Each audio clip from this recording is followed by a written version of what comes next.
আচ্ছা ব্যোমকেশ, আমি আস্তে, কি হলো? এটা কি তোমার বাড়ি নাকি? আস্তে কথা বলো। ও আচ্ছা, আমি এটা কিছুতেই বুঝে উঠতে পারছি না যে রাত দুপুরে প্রভাতবাবুর দোকানে আমরা কি করছি। গুড় গুড় গুড় গুড়িয়ে জামা, খাপ পেতেছেন গোষ্ঠ মামা, এগিয়ে আছেন বাগিয়ে ধামা। একে গরমে প্রাণটা আমার আনচান করছে, তার মধ্যে গুড় গুড় গুড় গুড় গুড় গুড়, ভালো লাগে না। আস্তে আস্তে। কি হলো? মনে হচ্ছে কেউ একটা তালা খুলে আসছে। হ্যাঁ? তাড়াতাড়ি এসো, লুকিয়ে পড়ি। এসো এসো এসো। হ্যাঁ, এসো, এসো।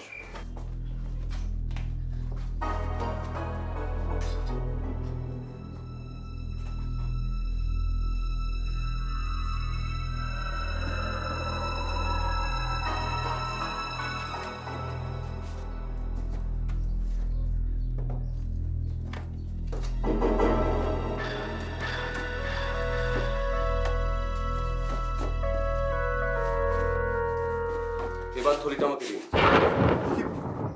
ব্যোমকেশ বাবু, আজি, আপনি? আজি তালোটা জ্বালো। হ্যাঁ হ্যাঁ।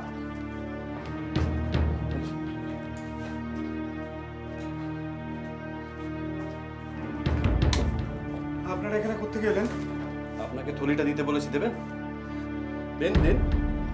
বাপরে। অজিত ধরো। হ্যাঁ। এর মধ্যে বহু মূল্যবান বই আছে, বুঝলে? আপনি আমাদের সঙ্গে চলুন। কোথায় যেতে হবে? থানায়? আপাতত আমার বাড়িতে আগে বইগুলোর ব্যবস্থা করতে হবে, তারপরে অন্য কিছু ভাবা যাবে। আসুন অজিত, চলো চলো। হ্যাঁ, চলো আসুন, দেরি করবেন না, আসুন।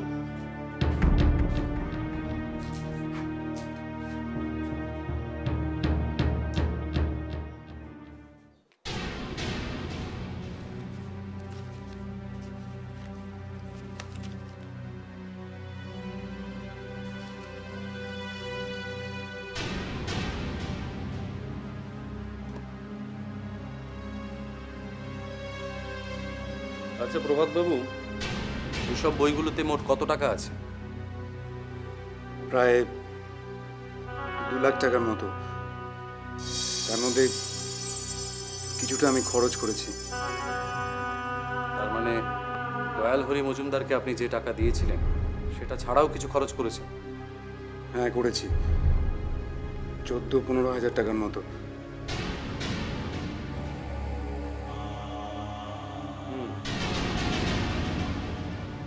তার মানে পাটনায় আপনি অনাদিবাবুর হিসেবের খাতা বাঁধেন, বইয়ের পাতায় পাতায় 100 টাকার নোট রেখেছিলেন, আর অনাদিবাবু সেগুলোকে খুব যত্ন সহকারে নিজের আলমারিতে রামায়ণ মহাভারতের সঙ্গে সাজিয়ে রেখে দিয়েছিলেন। ইনকাম ট্যাক্সকে ফাঁকি দেওয়ার জন্য খুব ভালোই ফন্দি করেছিলেন উনি।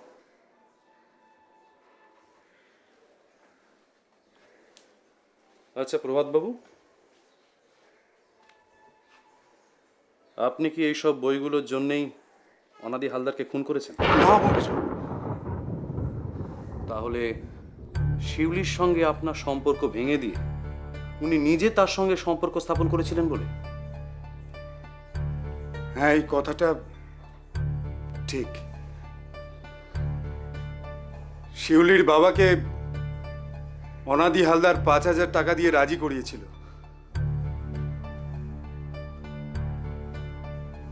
তাহলে আমি ঠিকই আন্দাজ করেছিলাম। তাহলে আপনি কেষ্ট দাসকে খুন করলেন কেন? সে কি? বিশ্বাস করুন ব্যোমকেশ বাবু, আমি এ ব্যাপারে কিছু জানি না। তার মানে আপনি কেষ্ট দাসকে খুন করেননি? না ব্যোমকেশ বাবু, বিশ্বাস করুন, কেষ্ট দাস আমাকে ব্ল্যাকমেল করে 10,000 টাকা মতো নিয়েছিল। তার মৃত্যুতে আমি খুশি হয়েছিলাম, কথাটা ঠিক, কিন্তু বিশ্বাস করুন আমি ওনাকে খুন করিনি। আশ্চর্য। তাহলে কেষ্ট দাসকে খুন করলো কে? জানি না, বিশ্বাস করুন ব্যোমকেশ বাবু, আমি কিচ্ছু জানি না। তবে 10-12 দিন আগে বাটুল আমার কাছে এসেছিল। অনেক কথা জিজ্ঞেস করলো আমাকে কেষ্টদাস সম্পর্কে। কেষ্টদাস কে,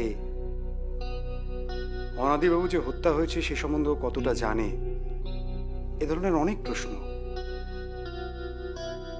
ব্যোমকেশ বাবু, আমি ওকে সব খুলে বললাম। তারপর আমি বুঝতে পেরেছি। আসলে আপনাকে ব্ল্যাকমেল করার পরেও কেষ্ট দাসের খিদে মেটেনি। সে গিয়েছিল বাটুলকে ব্ল্যাকমেল করতে। অতি লোভে তাঁতি নষ্ট। ব্যোমকেশবাবু, আপনি কি সব জানতে পেরে গেছেন? হ্যাঁ, সব।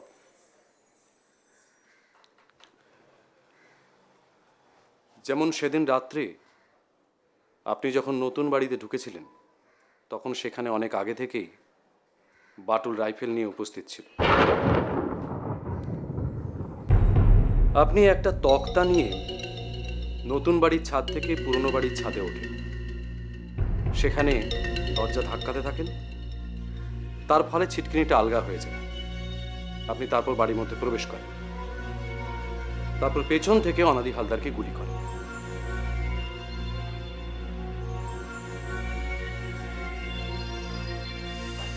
ব্যোমকেশবাবু, আপনি যদি আমাকে খুনি হিসাবে ধরিয়ে দেন, আমি অস্বীকার করব না।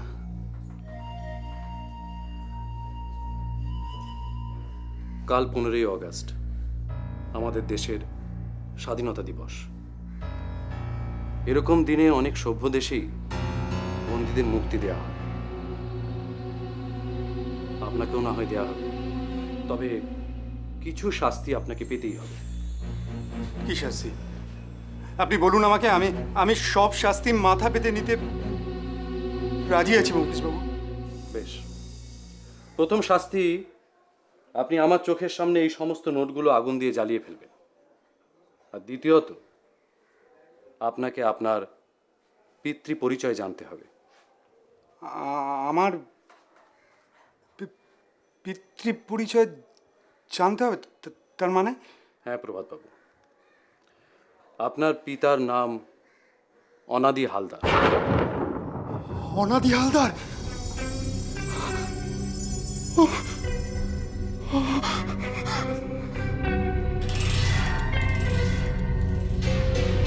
মুকেশ, এ কি বলছো তুমি? তোমার কাছে কোনো প্রমাণ আছে? আছে আছে। আমি প্রভাতবাবুর কোমরে একটা জড়ুল দেখেছি। হ্যাঁ, ডাক্তার তালুকদারের কাছে যখন আমি নিয়ে যাই এনাকে, তখন তালুকদারকে বলেছিলাম দেখতে। তালুকদারও দেখেছেন।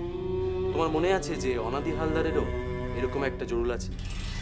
হ্যাঁ, কিন্তু তোমার কি মনে হয় যে এটা যথেষ্ট প্রমাণ? প্রমাণ বলতে ইচ্ছে না করে বলো না, যুক্তিসঙ্গত অনুমান বলতে পারো, যাকে বলে লেজিটিমেট ইনফারেন্স।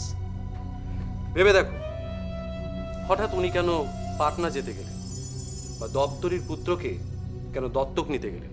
কেনই বা 5,000 টাকা নিজে থেকে দিয়ে প্রভাতবাবুকে দোকান করে দিলেন? সমস্ত ঘটনাগুলো তুমি এক জায়গায় জড়ো করো, আপনি থেকেই প্রমাণ পেয়ে যাবে। ব্যোমকেশবাবু, আমার তো এর থেকে ফাঁসি হওয়া ঢের ভালো ছিল। রক্তের এই কলঙ্ক থেকে ফাঁসি অনেক ভালো। প্রভাতবাবু, সাহস আনো, সাহস আনো। একটা কথা আপনি ভুলে যাবেন না যে মানুষের দেহে কিন্তু পশুরই রক্ত বইছে। তবে কি জানেন তো, রক্তের প্রভাবটা কাটিয়ে তোলা খুব একটা কঠিন ব্যাপার নয়। অতীতকে ভুলে যান, অতীতের বন্ধন ছেড়ে গেছে। ব্যোমকেশবাবু, আপনি আমাকে আশীর্বাদ করুন।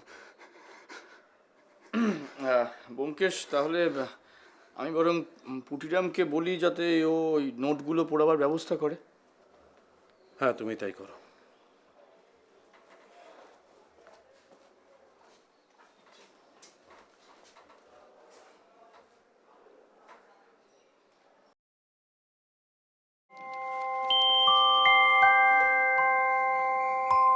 ছি ছি ছি, এসব কি হচ্ছে দেশে?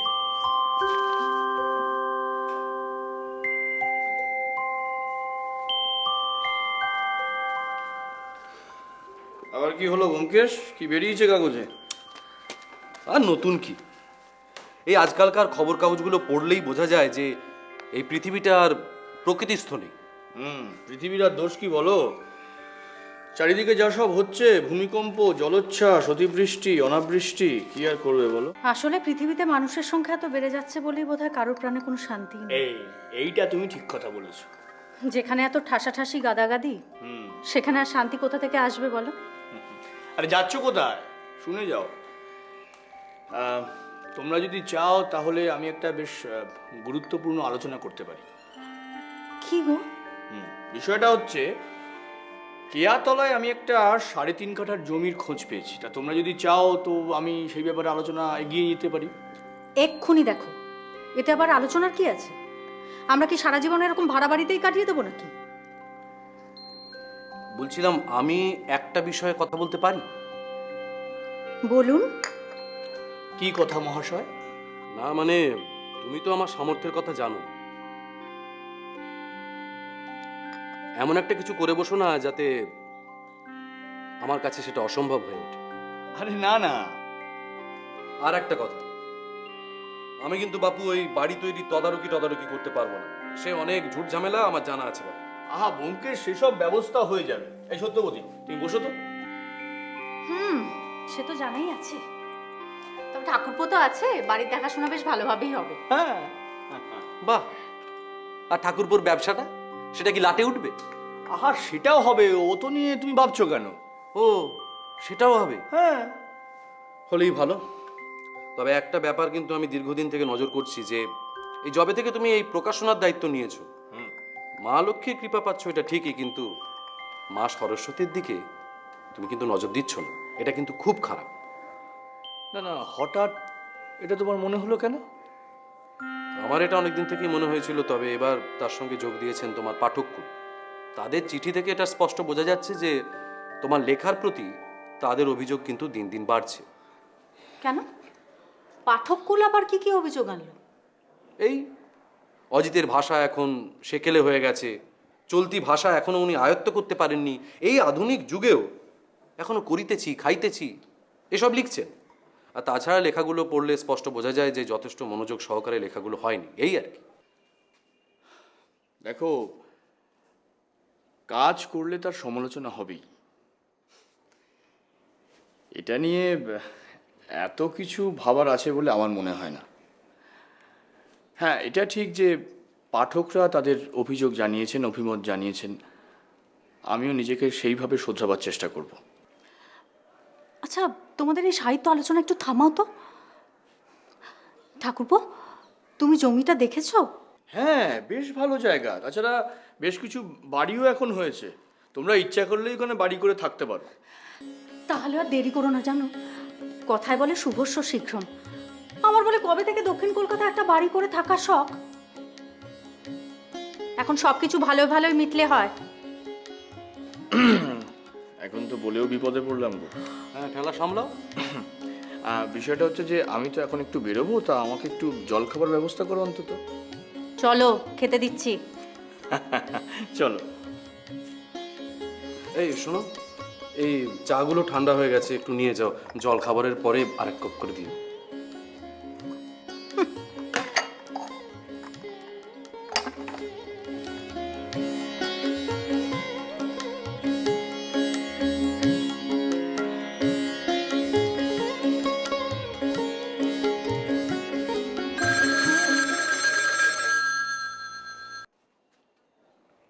হ্যালো। হ্যালো ব্যোমকেশদা, আমি রাখাল।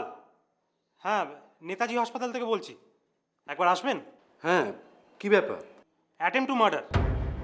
একটা লোককে গুলি করে মারার চেষ্টা করা হয়েছে, কিন্তু মারতে পারিনি। আচ্ছা লোকটিকে এখানে হাসপাতালে ভর্তি করা হয়েছে। সে এক অদ্ভুত গল্প বলছে। আচ্ছা আচ্ছা, আমি এক্ষুনি আসছি। হ্যাঁ, থ্যাংক ইউ।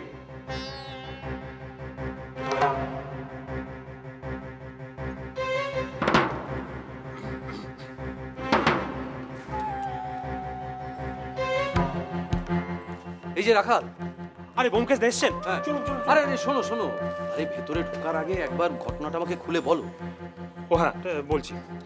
লোকটির নাম গঙ্গাপদ চৌধুরী। হ্যাঁ। ভদ্র শ্রেণীর লোক। ওই ফ্রেডার রোডের ওখান দিয়ে একটা ছোট রাস্তা বেরিয়ে গেছে না, ওখানে একটা বাড়ির দোতলার ঘরে উনি অজ্ঞান হয়ে পড়েছে। আচ্ছা, তারপর? তারপর ওই বাড়ির ঠিকে লোক বিকেলবেলা 3টে নাগাদ কাজ করতে এসে দেখেন ভদ্রলোকের ওই অবস্থা। তারপর ওই হাসপাতাল, পুলিশ ইত্যাদি এইসব। তা ভদ্রলোক এখন কেমন আছেন? এখন কেমন আছেন মানে জ্ঞান ফিরেছে, তবে অনেকটা রক্তপাত হয়েছে তো সেই জন্য খুব দুর্বল। তা কি করে ঘটনাটা ঘটলো সে বিষয়ে কিছু বলেছেন? হ্যাঁ, আমাকে খানিকটা বলেছেন, আপনি ওনার কাছ থেকে বিস্তারিত জেনে নেবেন। আমি যতটুকু জানি এখন বলছি। হ্যাঁ, বলো। হ্যাঁ, উনি এই বিকেলবেলা ওনার ওই রাস্তার দিকে যে ঘরের জানলা আছে সেখানে গিয়ে দাঁড়িয়েছিলেন। তা হঠাৎ সামনের দিক থেকে একটা গুলি এসে ওনার চুলের মধ্যে দিয়ে লাঙল চষে বেরিয়ে যায়। যাক, তাহলে মাথায় লাগেনি বলছো? না, লাগেনি মানে খুলি ফুটো করেনি, কিন্তু ওই হাড়ের ওপর দিয়ে পিছলে বেরিয়ে চলে গেছে। ওই গুলিটা কি তুমি পেয়েছো? হ্যাঁ, পেয়েছি, ঘরের মধ্যেই পাওয়া গেছে। ওটা জানেন তো, হয় রিভলভার কিংবা পিস্তলের গুলি। আমি পরীক্ষার জন্য পাঠিয়েছি, দেখা যাক। এটা খুব ভালো করেছো। তো চলুন, আপনি ওনার বয়ানটা নিয়ে নেবেন। চলুন চলো, চলো। এই রক্ত একটু দেওয়া হয়েছে ওনাকে, মনে হচ্ছে একটু চনমনে হয়েছে। চলুন তো, দেখা যাক। বেশ, চলো।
এরকম আরো অনেক সিনেমা দেখতে হলে ডাউনলোড করুন ক্লিক অ্যাপ।